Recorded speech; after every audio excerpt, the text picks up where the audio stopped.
एक पैसे के लिए इंसान इंसान का कातिल बन गया है। अमीर बनने के लिए स्टिंग बनाने वाले भी जानों का सौदा कर रहे हैं, कोल्ड ड्रिंक बनाने वाले भी जानों का सौदा कर रहे हैं, फास्ट फूड देने वाले भी जानों का सौदा कर रहे हैं। और बड़ी बात करने लगा हूँ, अल्लाह करे हजम हो जाए। ये कल की बात है जो अहमदाबाद के अंदर फ्लाइट गिरी है, एक फ्लाइट क्रैश हुई है, उसके अंदर भी सिर्फ दुनिया का पैसा और लालच था जिसने सैकड़ों जानों को अचानक लम्हे के अंदर मौत की नींद सुला दिया। दुनिया इतनी मतलबी हो गई है कि अपने पैसे की खातिर जानों की फिक्र नहीं कर रही है। इनकलाब सरकारे दो आलम की आमद से पैदा हुआ है, मगर बड़ी तकलीफ के साथ ये बात कहनी पड़ रही है कि जिन जिंदगियों को सरकार ने 1400 साल पहले बचाने का बेड़ा उठाया था, आज वही जिंदगानियां फिर खतरे की सुई पे आकर के अटक गई हैं। जिन जिंदगानियों के लिए मुस्तफा ने अनथक कोशिश की थी, आज फिर वही जिंदगानी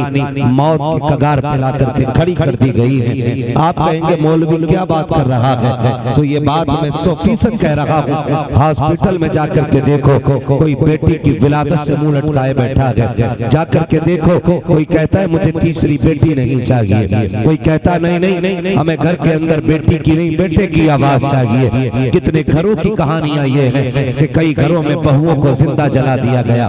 कितने घरों की कहानियां ये हैं कि कई घरों में बेटियों को जहर दे करके मार दिया गया। मैं पूछना चाहता हूँ पूरी कायनात आलम से, अगर तुम जिंदगी देने की पावर नहीं रखते हो तो किसी की जान लेने का हक तुम्हें किसने दे दिया? बेटियां अगर पैदा होती हैं, इसमें माँ का क्या कसूर होता है? अगर बेटियां दुनिया में आ रही हैं तो इसमें माँ की खता क्या है? कितनी बेटियों को इसलिए तलाक दे दिया जाता है कि उनके शिकम से बेटियां ही बेटियां पैदा हो रही हैं। मैं कहना चाहता हूँ जो दुनिया में बेटियों को बोझ समझ रहे हैं, जरा तारीख में ये बात पलट करके देखें। अगर बेटियां बोझ होती तो खुदा महबूब के आंगन में कभी 4 बेटियों जैसे फूल न खिलाता। अगर बेटियां आयब होती तो खुदा महबूब को 4 बेटियां अता न करता। आज मैं कहना चाहता हूँ, आप अल्लाह से बेटे मांगते हो सिर्फ इसलिए कि बेटे बुढ़ापे का सहारा होते हैं। मांगो बेटे, तुम्हारा हक है, लेकिन रोके अल्लाह से बेटियां भी मांग लिया करो, इसलिए कि बेटे बुढ़ापे का सहारा होते हैं, बेटियां आखिरत का सहारा हुआ करती हैं। बेटे दुनिया का सहारा होते हैं, बेटियां उकवा का सहारा होती हैं। बेटे बुढ़ापे में काम आते हैं, बेटियां जहन्नम से बचाने में काम आया करती। नारे तकबीर, नारे रिसालत, जश्न ईद मिलादुन नबी। दिल के फफोले जल उठे सीने के दाग से, घर को आग लग गई, घर के चिराग से गली हट जाए, मैं इतने बोल लूंगा। इसकी बहस कम कर दो, आवाज दे सकते हो तो दे दो, इको हल्का करो, मेरी आवाज समझ में आनी चाहिए। तवज्जो है सारे लोगों की। आज कंडीशन कौम की है, माफ कीजिएगा, अभी परसों की बात है, एक बाप ने 2 बच्चों को जहर दे के मारा। और ताज्जुब ये है कि हुजूर का कलमा पढ़ने वाले लोग हैं।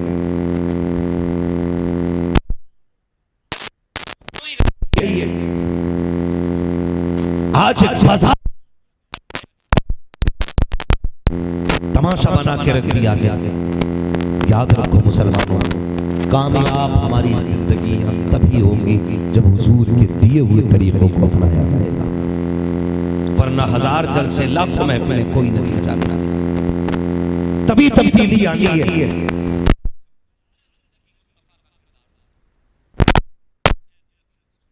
लोगों को खड़े होकर सुना था, कसम खा के कहता हूं 95% बच्चों को, लोगों को तजवीज भी नहीं आती। और ये हमारी कौम का, और जिन्हें नमाज नहीं आती वो ये फैसला कर,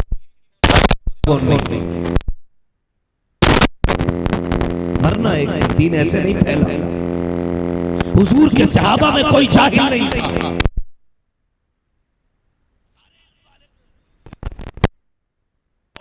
फारूक आजम का हाल तो ये था कि बाजार में गैर फकीह को आने की इजाजत नहीं थी।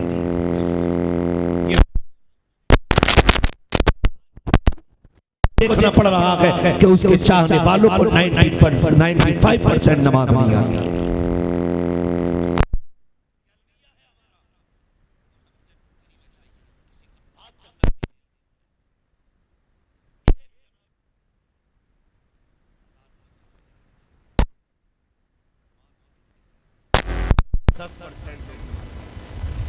कोई दीवार के इधर खड़ा, कोई पेड़ के नीचे बैठा है।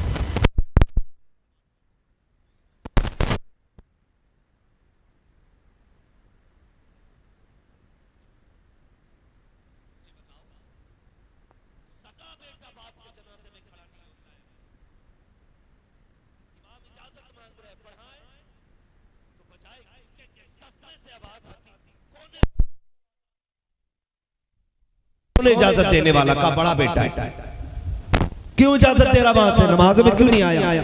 दो बातें होती हैं, एक तो ये कि कोई कहता है इसके कपड़े नमाज के नहीं है, या ये कहा जाता है इसे नमाज नहीं आती है। दोनों बातों पे सर अपना दीवार पे मारने का मकाम है। अगर आपको नमाज नहीं आती है फिर टूट के मरने का गैरत मकाम है, और आप कहते हो आपके कपड़े खराब हैं तो फिर आपको बदरजे अतम डूब के मर जाना चाहिए। अगर आपके कपड़े खराब हैं तो आपको हक किसने दिया कि आप हमारे जनाजे के साथ चल रहे हैं? कोई है पूछने वाला? मिट्टी देना ये असले ईमान समझ रखा है, खाली मिट्टी डालोगे चले जाओगे। ऐसे दीन नहीं फैला है, ऐसे इस्लाम नहीं फैला है। आज उलमा का कोई वकार नहीं है, क्योंकि ये सिर्फ इमाम है, ये सिर्फ मुदल्लिस है, ये 5000 लेकर के आपको मकतब में पढ़ाते, इसलिए इनकी वैल्यू नहीं। मैं समझता हूं दुनिया वालों के सामने इनकी वैल्यू हो ना हो, मदीने वाले के सामने इनका बड़ा। और ये बात मरने के बाद समझ में आएगी कि अल्लाह ने उलमा को क्या शान अता फरमाई। जब मेरा नबी मदीने तशरीफ लाया हिजरत करके, बड़े बड़े अमीर खड़े थे चौके, रागों में पल के बिछाए खड़े थे, हुजूर मेरे मेहमान बने, हुजूर मेरे मेहमान बने। लेकिन महबूब ने अमीरों को वैल्यू नहीं दी, सुने और कान खोल के सुने। दौलत वालों को वैल्यू नहीं दी, वैल्यू दी तो अबू अय्यूब अंसारी को दी, जो इतना गरीब था कि जिसके पैर में जूतियां भी नहीं थी, चलने के लिए सवारी भी नहीं थी। अगर आपको अपनी दौलत की कसरत पे नाज है तो बंद कर दीजिए तमाशे। याद रखें हुजूर ने इल्म वालों से प्यार किया है। इल्म वालों, ये बैठे लोग गारंटी के साथ कहता हूं, मेरा गरेबान पकड़ के मिंबर से उतार दे अगर बात झूठ हो तो। सुफ़ा पे जो बैठते थे सहाबा, जिनको मुस्तफा तालीम देते थे, वो वाक़े भी करते थे। कई कई दिन तक उनको खाना नहीं मिलता था, लेकिन जब कभी मिलता था, मेरे नबी की भी अपनी हालत ये थी जाहिरी जिंदगी में कि 7-7 दिन तक हुजूर के घर में चूल्हा नहीं जलता था। मैंने यहां तक पढ़ा है कि एक महीना हो जाता था सरकार के घर में चूल्हा नहीं जलता था। यह कंडीशन भी रही है। लेकिन जब कभी मिलता तो सरकार सुफ़ा के सहाबा को बुलाते, वो कहते उनको भी बुलाओ, ये खाना उन्हें भी खिलाया जाएगा। और आज हम ये कहते हो हाफिज जी ज़कात वाले, हाफिज जी खैरात वाले, मर के थे पूरी जिंदगी ऐश में गुजार लो, एसी और एयर कंडीशन रूमों में हम लोग जिंदगी गुजार रहे हैं। लेकिन जानते हो जब मौत का वक्त आता है उस वक्त एक तमन्ना जागती है, मैंने बेटे को डॉक्टर बना लिया है, मैंने बेटे को इंजीनियर बना लिया है, काश एक बेटे को कुरान का कारी बनाया होता, एक बेटे को इल्म दीन दिया होता। बताओ सेठ साहब इसकी क्या जरूरत पड़ गई? का जब रूह निकलना शुरू हो रही है, पहले टखनों में अटकी है, फिर घुटनों में आके रुक गई है, फिर आके कमर पे आके रूह ने डेरा डाला है, लेकिन रूह जब कमर परवास कर गई है, कमर को पार करके सीने तक रूह आई है, अब सीने से ऊपर जाने का नाम नहीं ले रही है। मैंने उलमा को फरमाते सुना है कि जब रूह निकलने का नाम न ले उस वक्त उनके सामने कुरान की सूरतें तिलावत की जाए, अल्लाह आसानी से मौत नसीब फरमा देता है। उस वक्त एहसास होता है काश एक बेटा कुरान का कारी होता, एक बेटा दीन का आलिम होता, एक बेटा हाफिज कुरान होता। आज बेबसी की जिंदगी न जीते, आज बेबसी की मौत न मरते। और लोगों मान जाओ अभी वक्त है, इससे पहले कि मौत का फरिश्ता आकर तुम्हारे गिरबान में हाथ डाले, उससे पहले जाग जाओ और बरेली वाले के फैजान को पैगाम पे अमल करो। उन्होंने कहा था आज ले उनकी बना, आज ले जज्बा से कल न मानेंगे क़यामत में। नारे रिसालत, जश्न ईद मिलादुन नबी, नारे तकबीर, नारे रिसालत। दीन सीखो यार, सीख लो दीन। वक्त कम रह गया है, मौत आने वाली है, अब वक्त नहीं रह गया, अब वक्त नहीं है उछल कूद का। हमने 70 साल तक डांस किया है, कुछ नहीं किया 70 साल तक। यही वजह है आज एक काम और एक कामयाब और एक बेहतरीन नस्ल को हम जन्म देने में फेल हो गए। आपने पैसा कमाया होगा, आपने शोहरतें कमाई हैं, लेकिन आप एक अच्छी नस्ल को जन्म देने में फेल हो गए। आप कहेंगे कैसे? एक बंदा बताओ जो खुदा की कसम अपना वक्त मोबाइल पे जाया नहीं कर रहा हो, एक बंदा बताओ। और एक ऐसा बंदा बता दो मुझे, एक बंदा ऐसा पूरे आप उतरोला शहर में ढूंढ के दिखा दो जो रात के 3 बजे तक कौम की फिक्र में जा रहा। एक बंदा नहीं दिखा सकते हम, क्योंकि हमने नस्लें बढ़ाई हैं, नस्लें बनाई नहीं है। बहुत बनाई नहीं है हमने। मैं अगर ये कह दूं मुझे देखकर जहन्नम को भी आ गया पसीना, तो शायद आधा मजमा खड़े होकर दाद दे दे। लेकिन अगर मैं खुद से पूछ लूं, बता मर रब्बु का मां दीनु का, इसकी तैयारी भी तेरी मेरी है कि नहीं? किसी के पास कोई हिसाब नहीं है। बदलो अपने आप को यार, एक अच्छे मुआशरे को तश्कील दो, एक संजीदा और महज़ब कौम बनिए। आज मेरी कौम का नौजवान अगर बाइक पे बैठता है ना, तो 80 से नीचे उसकी सुई नहीं जाती, यूं कट मार के निकलता, लोग देख के पहचान जाते हैं मुसलमान ही होगा। ईद बकरीद पे हमारी गाड़ियों की टंकियां फुल होती हैं और हमें मौत की फिक्र नहीं होती। सबसे ज्यादा बिना हेलमेट के जो कौम चलती है वो मुसलमानों की कौम है। सबसे ज्यादा जो रूल तोड़ के चलती है वो कौम मुस्लिम है। आपको लग रहा होगा ना मेरी बातें बुरी हैं, लेकिन नहीं। मैं आपको बताऊं, मैं नेपाल तकरीर करने के लिए गया, एक IAS ऑफिसर था, उसने आके मुझसे बात की और उसने कहा एक बात बताई, आज आपसे सवाल यह है कि बॉर्डर पे जो नशे के साथ पकड़े जाते हैं वो सिर्फ मुसलमान ही क्यों होते हैं? ये सोचने वाला मकाम है, ये गौर करने वाली बात है कि हमारी नस्ल कहां के खड़ी हो गई है। अगर हम समझाने पे आ जाए, हमारी कौम का जवान खड़े होकर कहता बियर ही तो पी है और क्या पी लिया है, ये तो एनर्जी ड्रिंक है, बियर पीने से क्या खराबी आ गई? मौलवी ये शराब नहीं। मैंने कहा सुन, शराब का एक कतरा अगर एक बाल्टी पानी में भी गिर जाए ना, तो ये कतरा पूरी बाल्टी पानी को नापाक कर देता है।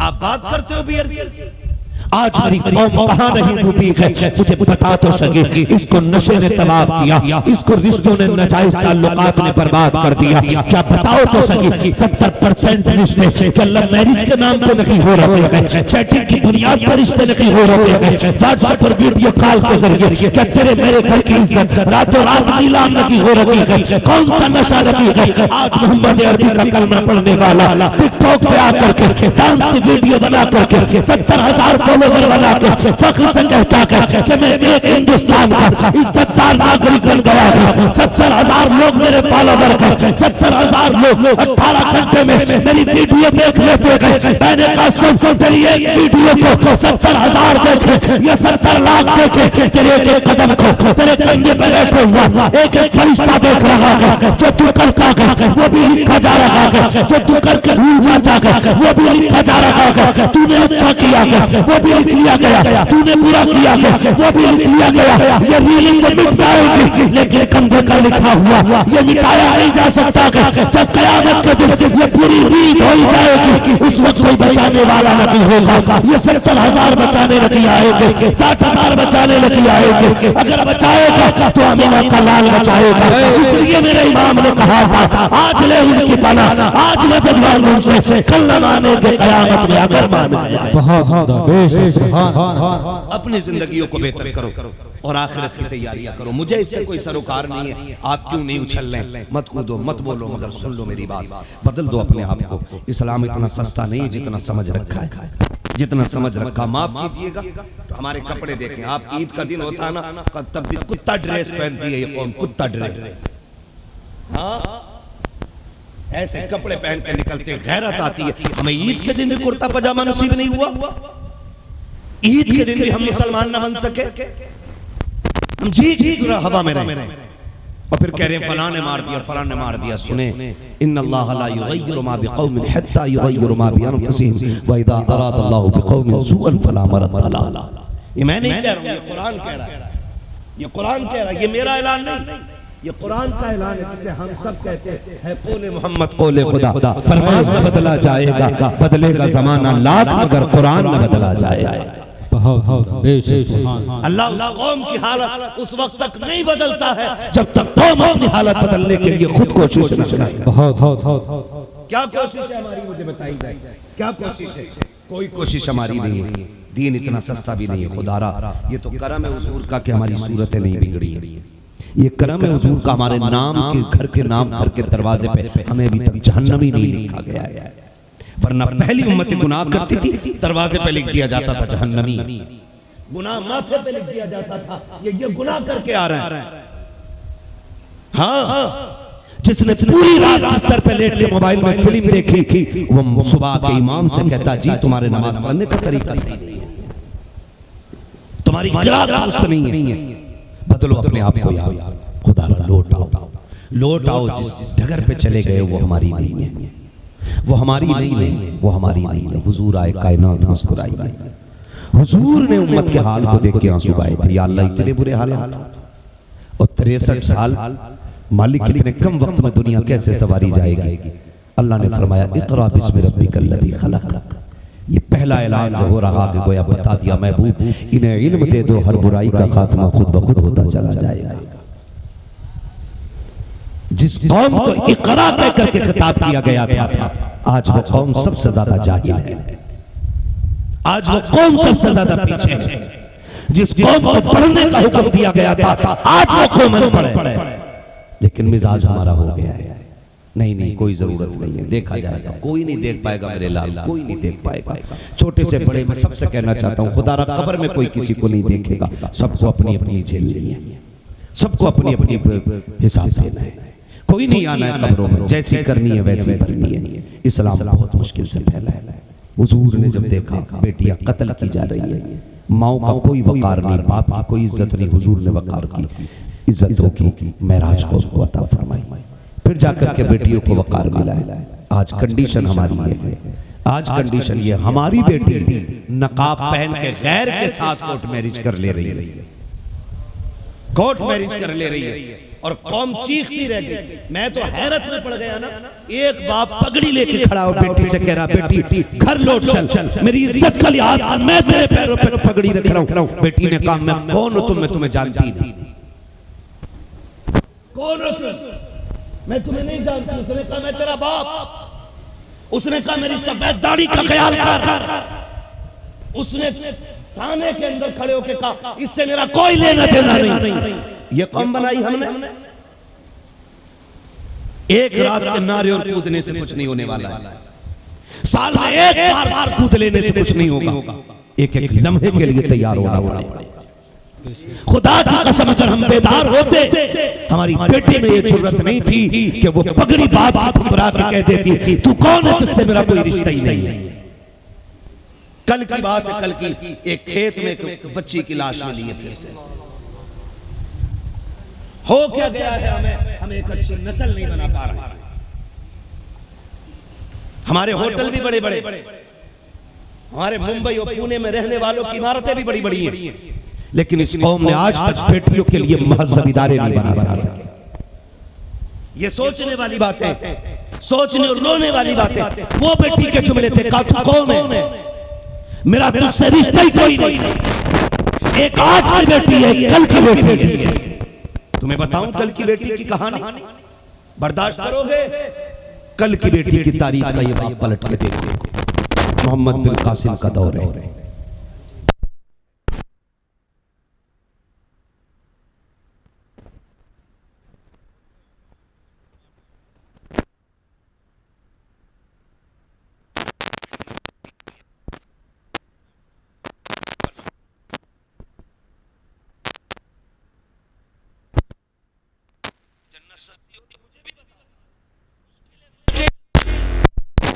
हमारी बेटियों की इज्जत थाने में चली गई, जो बाकी बेटी बेटियां जो बची वो जेलों में, और खुल के ये बात कही गई कि हम इनकी बेटियों को अपने बच्चों की मां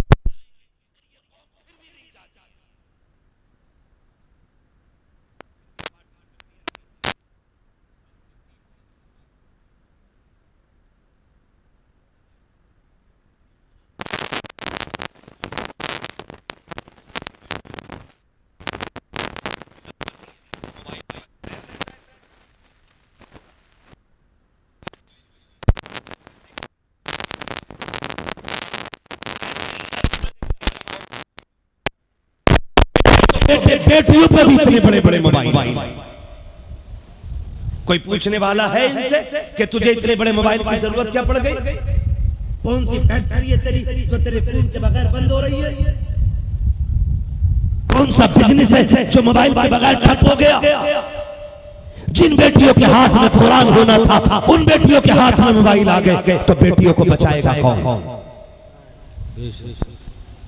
और बीवियों के गुलामों ने वो हद कर दी कि घरों के अंदर सीरियल चालू किए। जो आग बाहर नहीं लगी थी वो घर के अंदर लग गई है। ये अफेयर, बॉयफ्रेंड, ये किधर से निकल के आया? ये सारी चीजें सीरियल से निकल के आई।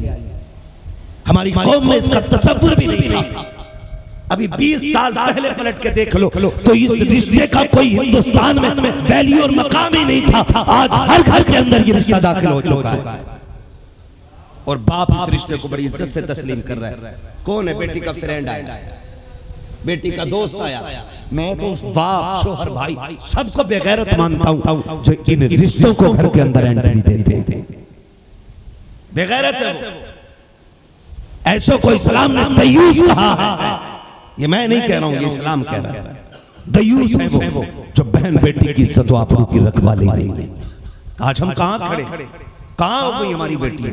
कितनी बेटियां मुर्तद हो गई, कितनी बेटियां बेदीन होती जा रही हैं। किसी को तालीम के नाम पे बहकाया गया, किसी को ट्यूशन के नाम पे लूट लिया गया, कोई जॉब के नाम पे छीन ली गई बेटी, कोई सर्विस के नाम पे बेटी छीन ली गई। किसी को कहा कि तुम्हें काम दिया जाएगा इसलिए बेटी छीन ली गई। मेरी कौम के नौजवानों जाग जाओ। खुदारा अगर तुम किसी जगह पर अपनी जगह मजबूत होते तो बहन बेटियों को मजदूरी करने की जरूरत नहीं होती। अगर तुम वाकई मर्द होते तो बेटियां ऑफिस में जाके जॉब नहीं करती। अगर तुमने घर की जिम्मेदारी संभाली होती तो बेटियां सर्विस के लिए बाहर न निकलती। मैं ये नहीं कहता बेटियां निकलने वाली गलत होती है, नहीं, इनके निकलने का नाजायज फायदा उठाया गया है, इनकी जॉब का नाजायज फायदा उठाया गया इसलिए कि बाप के गैरत था, इसलिए बेटी को जॉब के लिए निकलना पड़ा। भाई निकम्मा था इसलिए बहन जॉब के लिए निकली। क्या बहनों की कहानियां ये नहीं है कि वो कमा करके भाइयों को पढ़ा रही है? क्या बेटियों की कहानी ये नहीं है कि वो कमा करके घर चला रही है?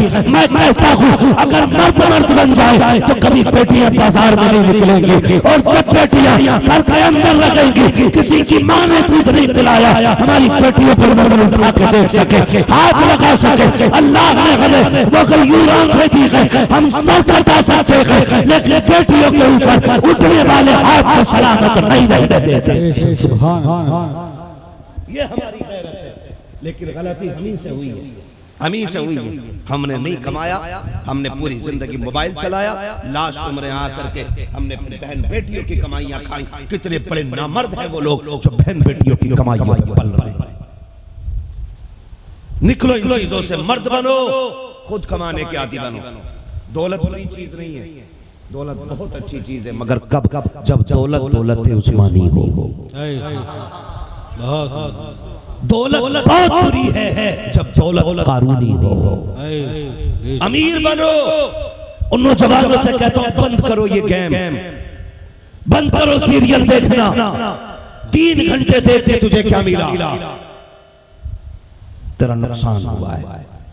अगर वही 3 घंटे तुम अपने किसी काम में लगा लो और उससे 500 रुपए भी कमा लो तो हलाल के पैसों से जो नस्ल पलती है ना, वो सिर्फ पलती नहीं है, नस्ल बनती भी है, नस्ल संवरती भी है। आप पूरी जिंदगी 22 साल तक गेम खेलते रहे, 22 साल के बाद तुम्हें घर आके कोई हाथ पकड़ के जोक देगा कि चल यहाँ नौकरी कर। अजीब तमाशा बना रखा। मुसलमानों को नौकरी नहीं मिल रही, नौकरी नहीं मिल रही, मिले कहां से? 18 साल तक तो गेम खेले, हाई स्कूल में रिश्वत दे के पास हुए, हाँ 11th में तुमने नकल की, साइंस का तुम्हें एक वर्ड नहीं आता है तो तुम निकाले नहीं जाओगे इंटरव्यू में, तो क्या तुम्हारा कोई बाप लगता है जो फ्री में तुम्हें जॉब देगा? काबिल बनो काबिल।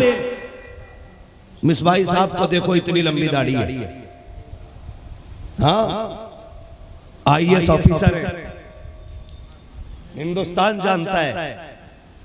दाढ़ी साथ मिसबाही अल्लामा और फिर IAS की कुर्सी, कोई रोक सका? क्यों? क्योंकि उस बंदे के अंदर काबिलियत थी, अपना हक लेने का दम था, इसलिए उसने अपनी कुर्सी हासिल की है।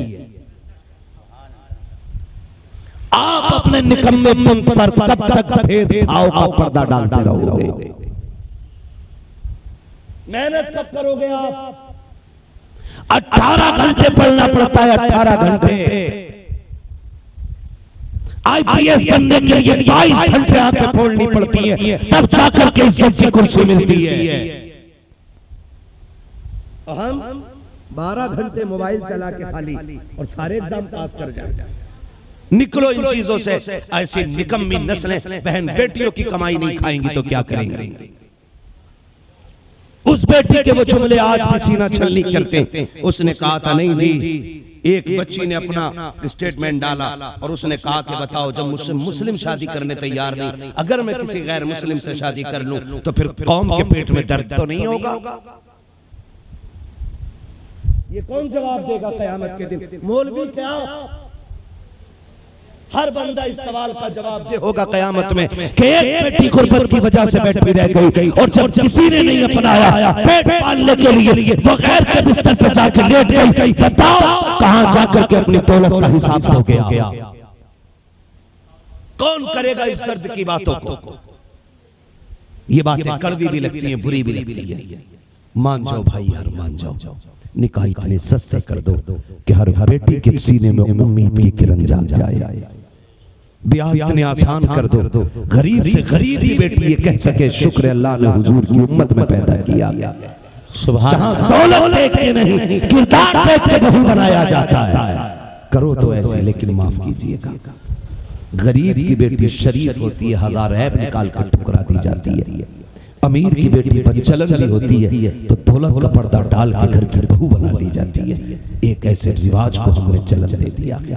एक ऐसे दौर में हम आ गए हैं कि दौलत ही सब कुछ हो गई है। पैसे ने कहां से कहां लाके खड़ा कर दिया। लोगों की जिंदगी का सौदा पैसा कर रहा है। मैं आपसे अगर बात करूं, हर कोल्ड ड्रिंक से लेकर के स्टिंग तक, आप जितने भी फास्ट फूड उठा के देख ले, आज पूरी दुनिया सोशल मीडिया पे चीख रही है कि कैंसर इससे हो रहा है, ब्लड प्रेशर हाई इससे हो रहा है, कोलेस्ट्रॉल इससे बढ़ रहा है, हार्ट अटैक इससे आ रहे हैं। लेकिन कोई रुक रहा है नहीं ना। ना बनाने वाली कंपनियां बंद हो रही है, ना खाने वालों के मुंह रुक रहे हैं। जानते हो क्या? एक ऐसी नई चीजें लाई गई कि ऐसा जायका पैदा करो कि जिसका नशा इनकी जबानों को लग जाए। 10,000 जायके अल्लाह ने एक जबान के अंदर पैदा किए हैं। 10,000 जायके अल्लाह ने जबान में रखे गए। उन्होंने तलाश किए जायके फास्ट फूड के अंदर डाले गए। फिर तुमने मौत को देखे बगैर मौत के सौदागर तुम बन गए। तुम पैसा खर्च करके तुमने उस मौत के सौदे को खरीदा, खाया, फिर बीमार बने, फिर उसी पैसे से तुम्हारी दवाइयां बनी, फिर वो दवाइयां तुम्हारे लिए जहर बन गई। एक पैसे के लिए इंसान का कातिल बन गया है। अमीर बनने के लिए स्टिंग बनाने वाले भी जानों का सौदा कर रहे हैं, कोल्ड ड्रिंक बनाने वाले भी जानों का सौदा कर रहे हैं, फास्ट फूड देने वाले भी जानों का सौदा कर रहे हैं। और बड़ी बात करने लगा हूं, अल्लाह करे हजम हो जाए। ये कल की बात है जो अहमदाबाद के अंदर फ्लाइट गिरी है, एक फ्लाइट क्रैश हुई है, उसके अंदर भी सिर्फ दुनिया का पैसा और लालच था जिसने सैकड़ों जानों को अचानक लम्हे के अंदर मौत की नींद सुला दिया। दुनिया इतनी मतलबी हो गई है कि अपने पैसे की खातिर जानों की फिक्र नहीं कर रही है। और मोहम्मद अरबी का कलमा पढ़ने वालों, तुमसे हाथ जोड़ कर कहना चाहता हूँ, खुदा के वास्ते तुम तो इतने बदल जाओ, तुम तो निकलो इस दलदल से। पैसे को घर की दुल्हन न बनाना, दौलत को घर की दुल्हन न बनाना। अगर दुल्हन बनाना है, कनीज़ फातिमा को दुल्हन बनाओ, शरीफ बेटियों को दुल्हन बनाओ। खुदा की कसम, जब जमीन अच्छी होती है, जब फसल अच्छी होती है, माँ अच्छी होती है, तो फसल अच्छी होती है। बेशक, सुभान अल्लाह, सुभान अल्लाह, सुभान अल्लाह। अपने घरों के अंदर अच्छी लड़कियों को लेके आई है। और ये जो आग लगी है ना डिमांड वाली, यहाँ तो नहीं मांगते 5-10 लाख, मांगते तो नहीं है यहाँ, डिमांड तो नहीं है पैसे की, होगी जहेज की डिमांड। हाँ वही ना, वही तो तरीका है, ऐसे पकड़ लो और या फिर ऐसे पकड़ लो, बात तो वही है ना। पकड़ तो कहाँ नहीं गया है जहेज के नाम, अजीब बेगैर की होती है, लिस्ट बना के देखो जरा, ये देख लेना, कुछ नहीं है, बस ये छोटी सी लिस्ट, ये छोटी सी लिस्ट बेटी वाले की कमर तोड़ देती है। बेटी पालना खुद में बड़ा मुश्किल काम है यार। क्या उसने कम किया है कि एक बेटी 18-25 साल की पाल के तुम्हारे हवाले फ्री में कर रहा है? क्या ये उसका एहसान नहीं है? ऊपर से उस पे 10-20 लाख का कर्ज करा करके उसकी बेटी लेके आ रहे हो और कह रहे हो हम रसूलुल्लाह के जन्नत रसूलुल्लाह की। कयामत में पता चलेगा कि होगा हिसाब कैसा है। धोखे में मत रहना।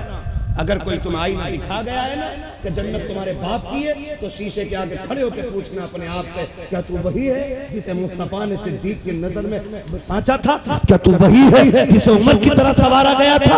क्या तू वही है जिसे उस्मान गनी बनाया गया था? क्या तू वही है जिसे मौला अली?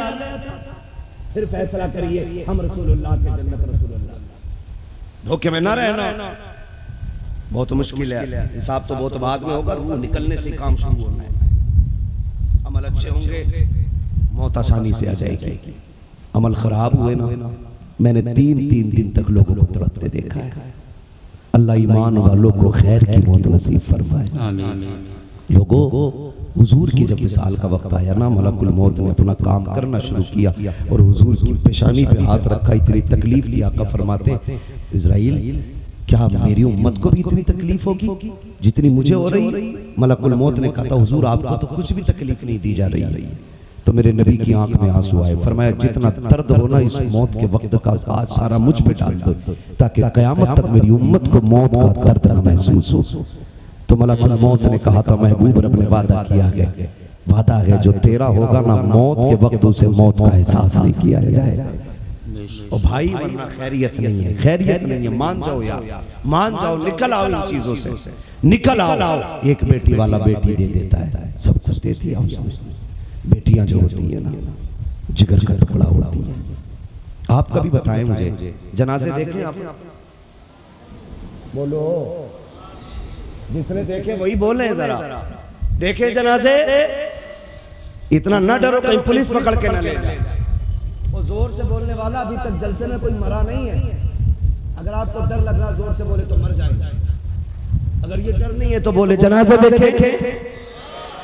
आपने बच्चियों के भी जनाजे देखे होंगे? आप मुझे बताएं। और फिर रुखसती देखी है बेटियों की, है ना? जब बेटी रुखसत होती है वो भी देखा है। आप दोनों को देखना, जब बेटी का जनाजा जाता है ना, तो बाप उस दर्द के साथ नहीं रोता जिस दर्द के साथ बेटी की डोली पे बाप रोया करता है। ये देख लेना आप, अल्लाह के रही बात आपके दिलों में उतर जाए। बेटी के जनाजे पे बाप उस दर्द से नहीं रोता जिस दर्द से बेटी के डोली पे बाप रोया करता है। क्यों जानते हो? मरने पे एक सब्र है बाप को कि मर गई, अल्लाह के करम पे छोड़ दिया। अब ये मिट्टी के अंदर गई, अब कब्र कैसी बनेगी अल्लाह ही जाने, उसमें मैं कुछ नहीं कर सकता हूं। लेकिन जब बेटियों की डोलियां उठती है ना, तो फिर बाप जनाजे से ज्यादा दर्द के साथ रोता है। कभी सोचा ना आपने बेटे वालों, ये इस दर्द से क्यों रो रहे?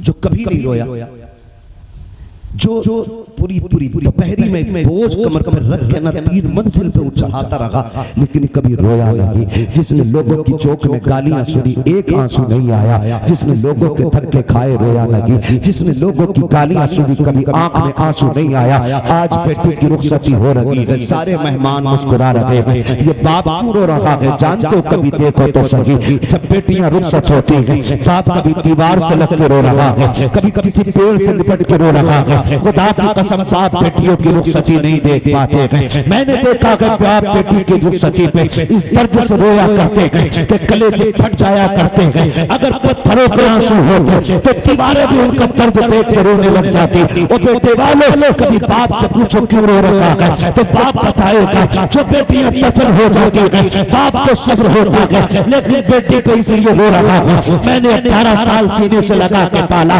और बेटे वालों तुम क्या जानो, जब मैं परदेश से पलट के आता था पूरा घर सोता था, मेरी बेटी मुझे जाग के मिलती थी। रात को 1 बजे भी आया, मेरी बेटी ने कहा भूख लगी होगी। मैंने कहा हाँ बेटी जल्दी खाना ला दो। बेटी ने कहा मैं तेरे लिए ताजी रोटी बना देती हूँ। इसने रात के सन्नाटे में जाग करके मेरे लिए ताजा खाना बनाया। ये कभी मेरे लिए थकी नहीं थी। जब भी मैं आता था तब मेरी खिदमत के लिए हाजिर होती थी। आज मैं इसलिए रो रहा हूँ। मैंने 18 साल इसे सीधे से लगा के पाला। और लोगों जब मैं इसके लिए 150 का जोड़ा लाया तब भी ये मुझे दुपट के मुस्कुराती थी। जब मैं 300 का कपड़ा लाया तब भी ये मुझे देख के मुस्कुराया करती थी। आज मैं इसको अपने घर से जुदा कर रहा हूँ। अल्लाह जाने आज के बाद मेरी बेटी की जिंदगी क्या बनेगी। रोना इस बात पे आ रहा है कि आज तक मैंने अपनी बेटी को भले सूखे लुकमे खिलाए हैं, लेकिन बेटी को शहजादी बना के रखा था। मैंने अपनी बेटी को चटनी खिलाई थी, लेकिन रानी बना के रखा था। आज पराए घर जा रही है। वो इस बात पे रखा हो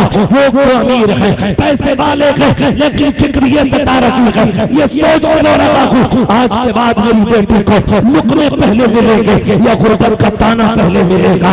आज इस चीज ने रुला दिया कि मेरी बेटी को इज्जत मिलेगी या ठोकरों में रखा जाएगा। मैं रोज बात पे रहा हूँ मेरी बेटी का पेट पहले भराया जाएगा या गुर्बत का ताना पहले लिया जाएगा। बेटों वालों हाथ जोड़ के कहता हूँ तुम्हें खुदा का वास्ता किसी की बेटी की आंख में आंसू न देना, किसी की बेटी पे बोझ न बनना, किसी की बेटी को रोने न देना। वरना याद रखना बेटियां रो तो बाप को खबर होगा। मदीने वाले रसूल बाप को खबर हो जाया करती है। और याद रखिएगा जब कयामत का दिन होगा मेरे नबी ने कहा है कि सारे लोग ताकत वाले एक तरफ खड़े होंगे, कमजोर एक तरफ होंगे, जालिम एक तरफ होंगे, मजलूम एक तरफ होंगे। और आका कहते हैं मैं मजलूमों के साथ खड़ा होऊंगा।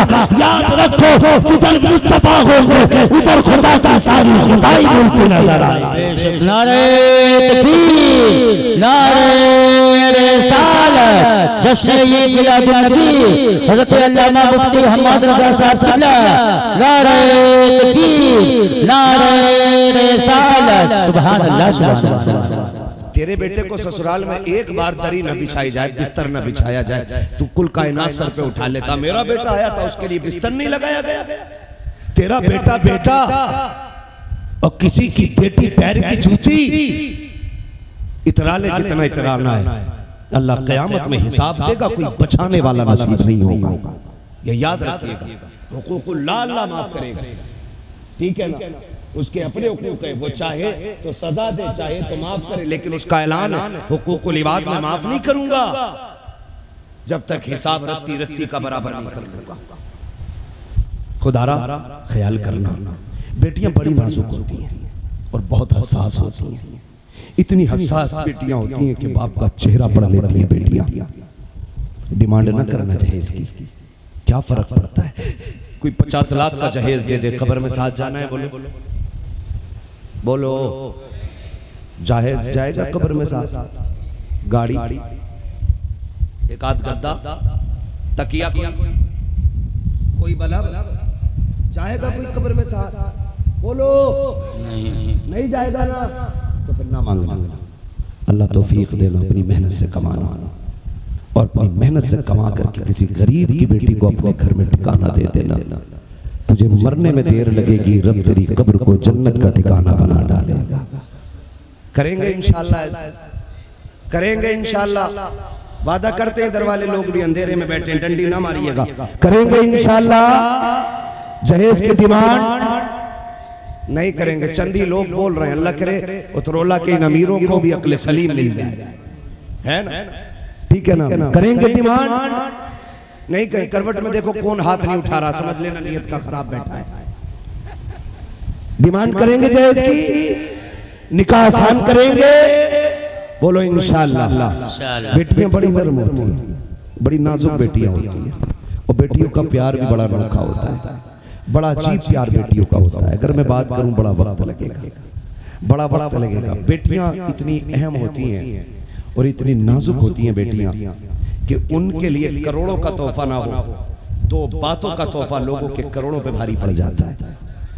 दो बातों का। उम्मुल मोमिनीन सैयदा खदीजतुल कुबरा रज़ियल्लाहु ताला अन्हा, हाँ, जो सैयदों की नानी हज़रत खदीजतुल कुबरा रज़ियल्लाहु ताला, जब आपके विसाल का वक्त आया ना, उन्होंने हुजूर को बुलाया और फरमाने लगी, सरकार से अर्ज कर दिया, रसूल अल्लाह मेरी थोड़ी सी गुजारिश। आका ने फरमाया क्या? उन्होंने अपने गले का हार निकाला, फरमाया ये मेरी ज़ैनब को दे देना। प्याला लिया, कहा ये रुकैया को दे देना। संदूक उम्मे कुलसूम को दे देना। 3 बेटियों को आपने कहा, चौथी बेटी सैयदा कायनात रह गई। हुजूर फरमाते हैं खदीजा चौथी बेटी को दिया ही नहीं कि भूल गई। इतना सुना ना, हज़रत खदीजतुल कुबरा की आंख में आंसू आ गए। हुजूर फातिमा जैसी बेटी को कौन भूल सकता है? का फिर उनको कुछ नहीं दिया? का क्या मतलब? का तुमने एक बेटी को गले का हार दिया, दूसरी को प्याला दे दिया, तीसरी को संदूक दे दिया, चौथी बेटी को कुछ नहीं देना? रो के कहती महबूब चौथी बेटी को आप दे देना। कहते हैं हुजूर मैं क्या दूं? फरमाया मेरी फातिमा को कभी रोने न देना। ये चौथी बेटी के लिए हज़रत खदीजा ने मांगा। कहा मेरी बेटी सबसे छोटी है और बच्चे बड़े नाजुक होते हैं, हुजूर मेरी बेटी को कभी रोने न देना।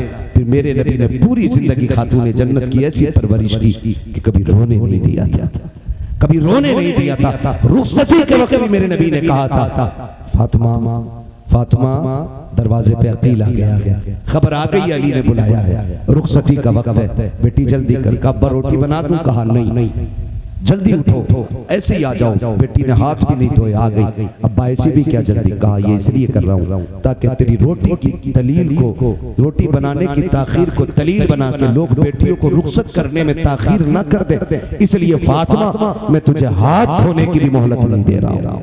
ये मेरे नबी ने अमल करके दिखाया और बेटी रुखसत होने लगी। सुने जरा गौर से बेटियां क्या होती हैं। रुखसत होने लगी, फरमाया उम्मे सलमा जाओ घर से कोई चादर ले आओ। अंदर उम्मे सलमा गई, कोई चादर तलाश की, नई चादर नहीं मिली, आके खड़ी हो गई। महबूब कहते नहीं मिली चादर? का हुजूर घर में कोई नई चादर नहीं है। का फिर पुरानी लेके आ जाओ। हुजूर पुरानी तो ये है, सरकार ने खोला ना तो 17 पैबंद लगे थे।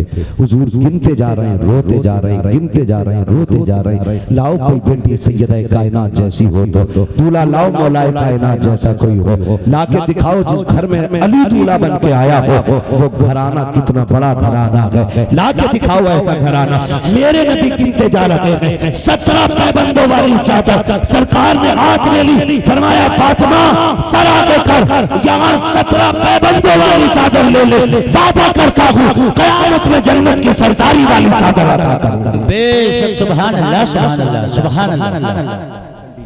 ऐसे बेटियां रुखसत की जाती। हुजूर ने 17 पैबंदों वाली, और बेटियों से भी जाके कह देना मेरी बेटी कभी बाप से उसकी औकात से बड़ा सवाल न करना। किसी अमीर की बेटी का जहेज देख के बाप को मजबूर न करना कि वो कुर्ते बेच करके तेरा शौक पूरा करे। मत करना बेटी बाप से डिमांड, उसकी मेहनत देख करके आपको डिमांड करनी है। वो किसान है, मजदूर है, अगर लगता है गरीब है ना तो कह दे बस अब तू हाथ उठा के दुआ दे दे, ये सबसे बड़ा जहेज हो जाएगा, ये सबसे बड़ा जहेज हो जाएगा, ये सबसे बड़ा जहेज हो जाएगा। कहते बाप से इतना मेरी बेटी मेरी बहन जब दुल्हन बने अब्बा कहे बेटी कोई कमी तो नहीं रह गई, बस इतना कह देना तेरी दुआओं की कमी रह गई है। जब भी मेरी याद आ जाए ना हाथ उठा दिया करना। जिन बेटियों के लिए दुआएं देने वाले बाप होते हैं ना वो दुनिया में भी रानियां होती हैं, आखिरत में भी शहजादियां बना करती हैं। तो बेटियों से मेरी इतनी गुजारिश है कि बाप से कभी डिमांड न करना, बेटों से इतनी गुजारिश है किसी बाप को मजबूर न करना। बेटियां बड़ी हसास होती हैं। हुजूर ने बेटी को रुखसत किया, बेटी को रुखसत करने की बारी आई ना तो हज़रत उम्मे सलमा बाहर आई, या रसूल अल्लाह फातिमा चुप नहीं रही है। सुन बेटी क्या होती है, अल्लाह के लिए हर एक को बेटी का एहसास हो जाए। आप बेटे वाले हैं ना तो अल्लाह के लिए बेटी का दर्द भी सीने में आए। या रसूल अल्लाह फातिमा चुप नहीं रही है, बार बार रो रही है। हुजूर फरमाते अंदर आए, फातिमा क्यों रो रही हो? अल्लाह अकबर, इतना सुना बाप के सीने पे सर रखा खातूने जन्नत ने, रो के कहती अब्बा आज अम्मी खदीजा की बड़ी याद आ रही है। हुजूर ने इतना सुना रो दिए। फरमाने लगे फातिमा खदीजा कहाँ से लाऊं? वो याद है मुझे जब बहुत छोटी थी तुम तुम्हारा हाथ मेरे हाथ में दे के कहा था मेरी बेटी को रोने न देना। फातिमा मैंने पूरी जिंदगी तुम्हें माँ का प्यार भी दिया है, बाप का प्यार भी दिया है, आज खदीजा कहाँ से लाऊं? अल्लाह अकबर, तारीख गवाह है हुजूर ने बेटी को तसल्ली दी। फरमाया आज सारी दुआएं मेरी लेके चली जा। हुजूर ने बेटी को दुआ दी। और सुने जब बेटी इस इज्जत से घर से निकली ना 17 पैबंद वाली चादर थी और अली दूल्हा है, खुदा की कसम उनके घर में अल्लाह ने हसन हुसैन को जन्म अता फरमाया। बेशक सुभान अल्लाह। उसी घराने के अंदर ज़ैनब आई है। कौन ज़ैनब? अगर तारीख का ये बात पलटो ऐसी बेटी नहीं होती है। ज़ैनब वो है कि जिसने सबसे कम उम्र में सबसे पहले कुरान हिफ्ज़ किया। सुभान अल्लाह सुभान अल्लाह। 6 साल की उम्र में सैयदा ज़ैनब ने कुरान हिफ्ज़ कर लिया था। कूफे की सबसे पहली मुफस्सिरा मुहद्दिसा को सैयदा ज़ैनब कहा जाता है। लोग खड़े कहाँ? सुभान अल्लाह सुभान अल्लाह। लोग खुतबे की बात करते हैं, यजीद के दरबार के खुतबे की बात करते हैं। मैं तो कहता हूँ यजीद के दरबार का खुतबा क्या, अगर अली की बेटी बोले सारे फरिश्ते खामोश होकर उनके जुमले सुना करते। सुभान अल्लाह सुभान अल्लाह सुभान अल्लाह। खुदा की कसम तारीख गवाह है, ज़ैनब का कुरान जानते हो जब करबला से ज़ैनब लौटी और अपने घर आई है तो अपने घर के दरवाजे पे जब आई, आज तो बेपर्दगी आम हो गई, सारे अली के नाम का लंगर खाने वाले बैठे, सारे हुसैनी बैठे, अब ये कलाम कर दूं सारे कपड़े उतार के दे देंगे। लेकिन मैं पूछना चाहता हूँ ताज़िए के नाम पे हमारे घरों की चादरें उतर गई, मेलों के नाम पे हमारी बेटियां बेपर्दा हो गई, क्या हुसैन पूछेंगे नहीं तुमसे कि मेरी बहन बेटी ने करबला में खानदान दे दिया था और सर का एक बाल कोई नहीं देख पाया था? तुम मुहर्रम की 10 तारीख के नाम पे बेटियों की इज्जतें नीलाम करते रखे। बताओ तुम जन्नती हो या हम जन्नती हैं? बताओ मुझे। ये कंडीशन हमारे घराने की। पढ़ो आप सैयदा ज़ैनब को आई, खानदान लुट गया करबला, बेटे चले गए, अपने ही दरवाजे पे आई तो मुअर्रिखीन ने पर्दे पे बात करते हुए लिखा है आप पर्दे में ऐसी मलबूस थी ना कि सर से लेके पैर तक पर्दा था और अपने दरवाजे पे जब आई ना तो बेटे के ना होने की वजह से अंदर जाने की हिम्मत नहीं हुई। दरवाजे पे बैठ गई, जैसे दरवाजे पे बैठी ना अचानक ना दरवाजे पे बैठी अंदर से बच्चियों के कुरान पढ़ने की आवाज आ रही थी। 2 बेटियां छोड़ के गई थी, अंदर से कुरान की आवाज आई। जैसी दरवाजे पे बैठी ना तो एक बहन ने कहा लगता दरवाजे पे कोई भिखारन आई है। अम्मी कह के गई थी कि जब कोई दरवाजे पे साइल आ जाए तो देर न करना। बड़ी बहन ने कहा जल्दी करिए पैसे लेके दे। छोटी बहन दौड़ी, पैसे किवाड़ खोला और मुट्ठी निकाल के दी, ले परदेसी भीख ले। आपने कहा मैं कोई परदेसी नहीं हूँ, भिखारन नहीं हूँ। कहा फिर कैसे बैठी हो? कहा तुम्हारा कुरान सुन रही थी, इतना अच्छा कुरान पढ़ती हो। तो जानते हो तारीख गवाह है, बच्चियों ने कहा था खातून काश तूने हमारी माँ ज़ैनब का कुरान सुना होता। ये बेटियां अपनी माँ से कह रही हैं काश तुमने हमारी माँ ज़ैनब का कुरान सुना होता। का कैसे पढ़ती थी तुम्हारी माँ ज़ैनब कुरान? का तुम्हें क्या बताएं, जब हमारी माँ ज़ैनब कुरान पढ़ती थी 18 भाई दरवाजे पे खड़े होकर तिलावत सुना करते थे। जब हमारी माँ कुरान पढ़ती थी खुद बोला कायनात छुप छुप के कुरान सुनते थे। इतना खूबसूरत कुरान पढ़ती थी कि फरिश्तों को भी रश्क आया करता था। तारीख गवाह है उनके कुरान का आलम ये था कि तिलावत जमीन पे तिलावत पे अल्लाह के अर्श पे हुआ करते थे। बेशक सुभान अल्लाह सुभान अल्लाह सुभान अल्लाह। आज कुरान रास्ता देख रहा है कुरान पढ़ने वालों का। आज मस्जिदें खाली हैं, आज मेहराबें खाली हैं। आओ मैं तुम्हें बताऊं उसी घर में ज़ैनब पैदा हुई है, उसी घर में ज़ैनब पैदा हुई है। इतने पर्दे वाली ज़ैनब, इतने पर्दे वाली ज़ैनब। खुदा की कसम तारीख गवाह है कि करबला में 72 शहीद हुए हैं, 72। आप ना फिर शहर ज़ैनबिया तशरीफ ले आई थी, अपने शोहर के साथ वहीं रहने लगी। जब आपके विसाल का वक्त आया, बीमार बहुत ज्यादा थी, हजरत अब्दुल्ला इब्न जाफर तैयार आपके शोहर थे, कहने लगे खातून तबीयत ज्यादा लील है, कहो तो डॉक्टर को दिखा लिया जाए, तबीब से मिलने। उन्होंने कहा तबीब के पास जाने की हिम्मत नहीं है। कहा क्यों? कहा हम बेपर्दा नहीं होना चाहते। तो हजरत अब्दुल्ला इब्न जाफर तैयार ने कहा था शरीयत इजाजत देती है बीमार हो जाओ तो तबीब के सामने पर्दा हटाया जा सकता है। कहने लगे ठीक है, ये वो शरीयत है जो कुल कायनात के लिए है, हमारी शरीयत इससे भी कहीं ज्यादा बड़ी है। कहा क्या? कहा ये शरीयत तुमने किसी किताब से पढ़ी होगी, मैंने शरीयत अपने भाई हुसैन से करबला में पढ़ी है। कहा क्या का जब हुसैन आखिरी खुतबा देकर के मैदान करबला जा रहे थे तो मुझे बुला के कहा था, ज़ैनब मेरी बहन, जैसा अब तक सब्र किया है ना वैसा आखिर तक सब्र करना है। ज़ैनब मेरी शहादत पे भी ना कहीं हिम्मत न हार जाना, याद रखना बहन, अब तक जैसे पर्दे का ख्याल किया है, तुम फातिमा की बेटी हो, ये पर्दा ना छूटने पाए। का तुम तबीब की बात करते हो अब्दुल्ला, बात सुनो। अब्दुल्ला इब्ने जाफर तैयार, अकबर शहीद हुआ, हमने पर्दा नहीं छोड़ा। असगर गए, हमने पर्दा नहीं छोड़ा। उन्होंने मोहम्मद गए, हमने पर्दा नहीं छोड़ा। अब्बास के बाजू कट गए, हमने पर्दा नहीं छोड़ा। कासिम के टुकड़े हो गए, हमने पर्दा नहीं छोड़ा। अकबर का कलेजा चुन्नी हुआ, हमने पर्दा नहीं छोड़ा। हमारे भाई अकबर के, हमारे भाई हुसैन का गला कटा, हमने पर्दा नहीं छोड़ा। लाशों पे घोड़े दौड़े, हमने पर्दा नहीं छोड़ा। अगर हम 72 के लिए पर्दा नहीं छोड़ सकते, अपने लिए पर्दा कैसे छोड़ेंगे? सुनो अब्दुल्ला, ये दुनिया को रुखसत कर, वो डॉक्टर के लिए पर्दा खोल सकती है, लेकिन हम फातिमा की बेटी है, हमारे लिए के चांद को दे सकते हैं, लेकिन फातिमा का दिया हुआ पर्दा नहीं छोड़ा जा सकता। बेशक सुभान अल्लाह। नारे तकबीर, नारे रिसालत, जिक्र शोहदाए करबला, नारे तकबीर, नारे रिसालत। ओ मेरे भाई, बस इतना करो, निकाह आसान कर दो, निकाह आसान कर दो। जश्न ईद मिलादुन नबी हुजूर आए, बेटियों का बोझ खत्म कर दिया सरकार ने। एक दिन कहा था मेरी फातिमा मेरे जिगर का टुकड़ा है, कुल कायनात आज बेटी को रहमत समझने लग गई है। ये इनकलाब हुजूर के आने से आया। अगर किसी के जहन में ये बात है बेटियां बोझ हैं, बहुएं बुरी हैं, तो जहन से निकाल दो। खुदारा बेटियों को इज्जत दो और बता दो हुजूर जिस मिशन को आपने आगाज किया था आज तक आपकी उम्मत उसे निभा रही है।